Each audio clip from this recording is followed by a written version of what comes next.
தந்தை மகன் தூயாவின் பெயராலே ஆமேன். மத்தேயு எழுதிய நற்செய்தியிலிருந்து வாசகம். அதிகாரம் 5 இறை வசனங்கள் 13 முதல் 16 முடிய.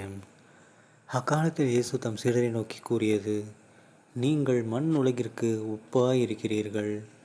உப்பு ஓர்பற்று போனால் எதை கொண்டு அதை ஓர்ப்புள்ளதாக்க முடியும்? அது வெளியில் கொட்டப்பட்டு மனிதரால் மிதிபடும், வேறு ஒன்றுக்கும் உதவாது. நீங்கள் உலகிற்கு ஒளியாய் இருக்கிறீர்கள். மலை மேல் இருக்கும் நகர் மறைவாய் இருக்க முடியாது.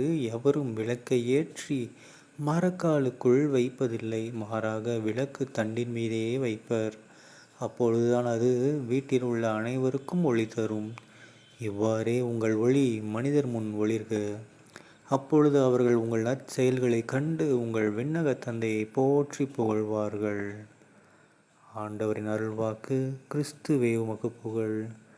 அன்பார்ந்த சகோதர சகோதரிகளே, இன்று பொதுக்காலம் 10ஆம் வாரம் ஜூன் 10ஆம் தேதி 2025ஆம் வருடம் செவ்வாய்க்கிழமை.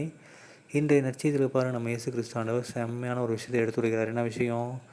நாம் எல்லாரும் உப்பு மாதிரி இருக்கணும். ஓகேங்களா?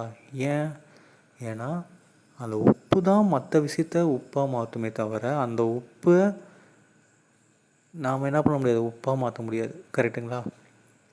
ஸோ ஒரு உப்பு அதோட உப்பு தன்மையை இழந்துருச்சு அப்படின்னா என்ன ஆயிரும்? வேஸ்ட் ஆயிரும். அதை இனிமேல் வேறு எங்கேயும் யூஸ் பண்ண முடியாது. உப்பு தன்மை இருக்கிறனால தான் அந்த உப்புக்கே மதிப்பு.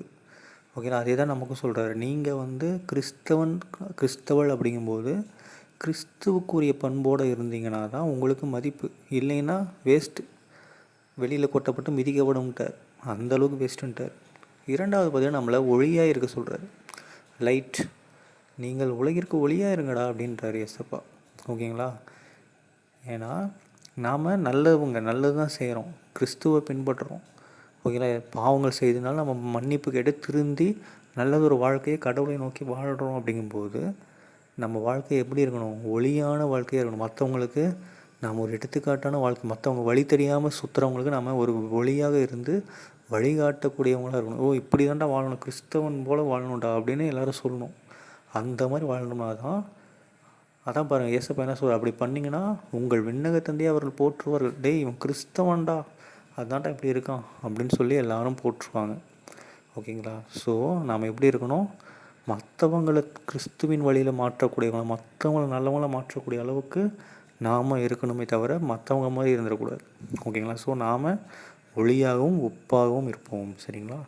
தந்தை மகன் தூயாவின் பெயராலே ஆமீன். இயேசுக்கே புகழ். இயேசுக்கே நன்றி. மரியே வாழ்க. இயேசுவின் ரத்தம் ஜெயம். ஹல்லேலூயா. Praise the Lord.